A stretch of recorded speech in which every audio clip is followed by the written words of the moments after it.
Ya, shalom, selamat pagi.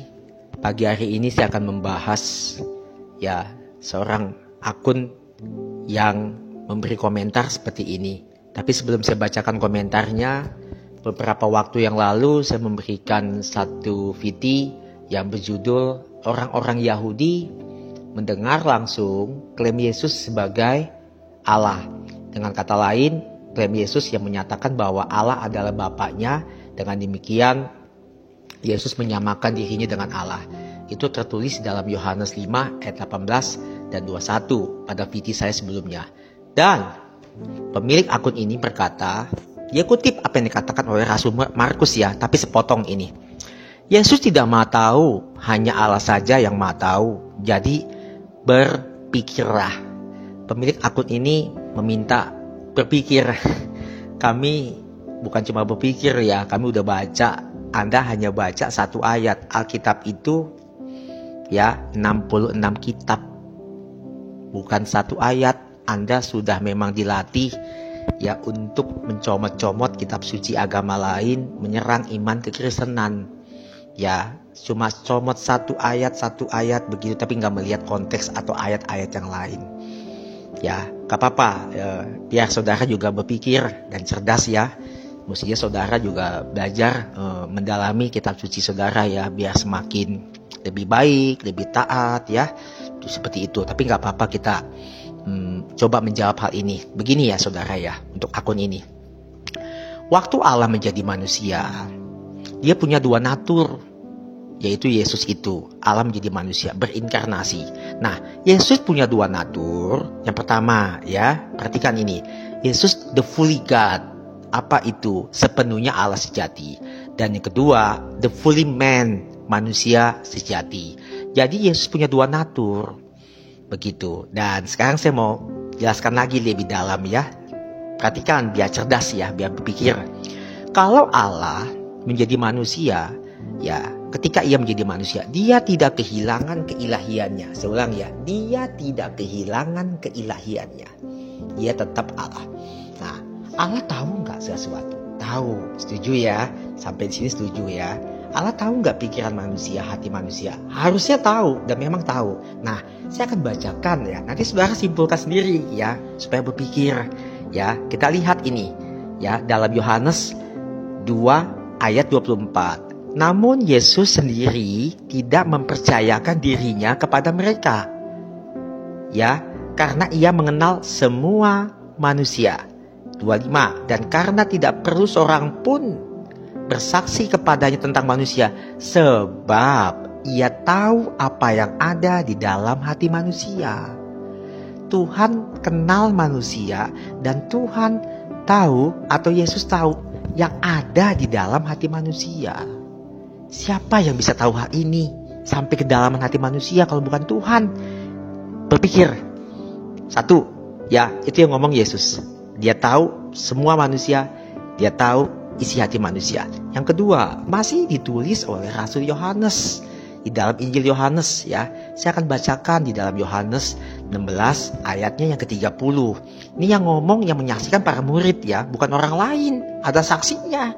Para murid perhatikan ini ayat 30. Yohanes 16 ayat 30. Sekarang kami tahu bahwa engkau mengetahui segala sesuatu dan engkau tidak perlu orang bertanya kepadamu. Karena itu kami percaya bahwa engkau datang dari Allah. Saya ulang pelan-pelan biar berpikir dan cerdas. Sekarang kami tahu, para murid tahu bahwa engkau, Yesus, mengetahui segala sesuatu. Para murid bicara itu. Saya tambahkan lagi 2 ayat.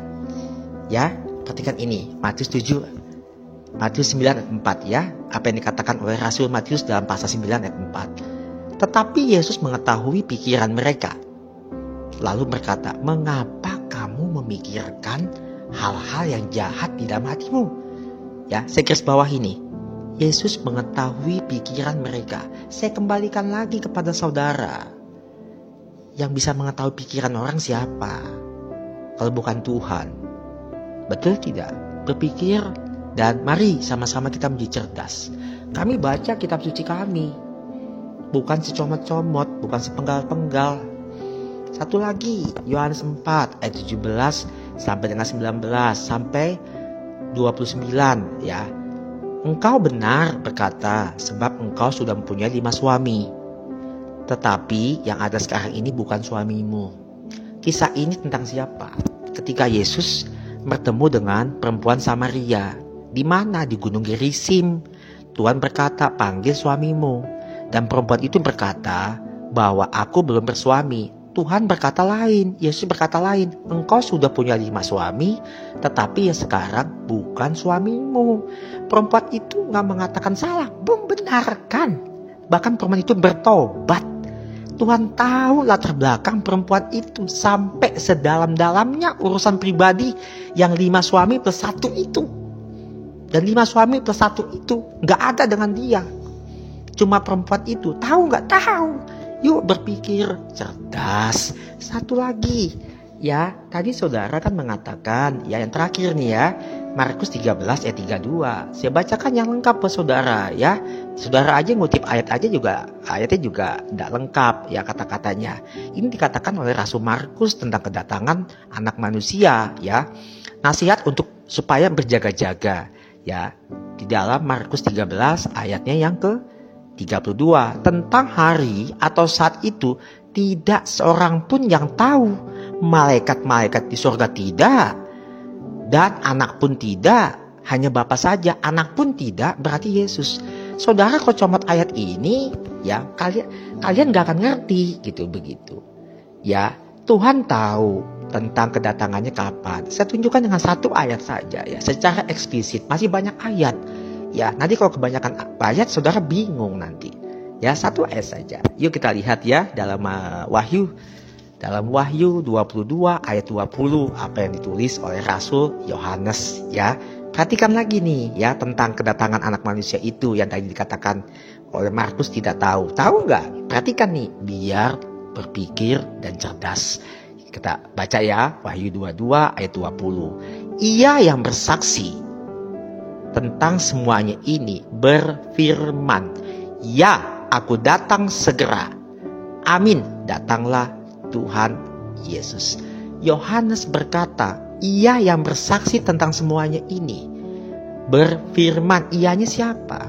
Ya, berfirman, ya aku datang segera. Itu yang bicara itu adalah Yesus. Yesus yang akan datang, tahu waktunya kapan, bulannya kapan, tahunnya kapan, tanggalnya kapan, menitnya kapan. Yang gak tahu tuh kita. Gitu. Kita nggak pernah tahu, makanya kita perlu berjaga-jaga dan berdoa. Pada saat Tuhan datang kita udah siap. Bagi siapa itu? Bagi yang percaya kepada Dia diselamatkan. Bagi yang nggak percaya ya nggak akan diselamatkan. Bukan cuma itu, saya tambahkan lagi, bagaimana dengan pandangan bapak-bapak gereja tentang kemahtahuan Yesus ya. Bapak-bapak gereja itu bukan memformulasikan dari apa pikiran mereka, tetapi dari kebenaran Injil ini, kitab ini. Ya, saya hanya mengambil 2 atau 3 pandangan Bapak Gereja saja ya, biar saudara berpikir dan cerdas. Demikian, Santo Athanasius 296 sampai dengan 373 Masehi. Apa yang dikatakan oleh Santo Athanasius? Kemahtahuan Yesus, bukti keilahian Yesus, dan yang bersatu dengan Allah. Saya ulang, kemahtahuan Yesus adalah bukti keilahian Yesus yang memang bersatu dengan Allah. Itu dikatakan oleh Santo Athanasius, Bapak Gereja. Lalu yang kedua, Bapak Gereja Santo Agustinus 354-430, bahwa Yesus Kristus punya 2 pengetahuan, yaitu apa? Pengetahuan ilahi dan pengetahuan manusia. Pengetahuan ilahi apa? Tentang kedatangannya itu tadi yang saya bacakan. Itu cuma 1 ayat. Masih ada beberapa ayat lain banyak. Dan bagaimana dengan pengetahuan manusia? Tadi juga udah saya katakan, dia tahu hati manusia, dia tahu pikiran manusia, dia mengenal semua manusia, dia tahu sampai yang pribadi, private, urusan perempuan Samaria itu dia tahu.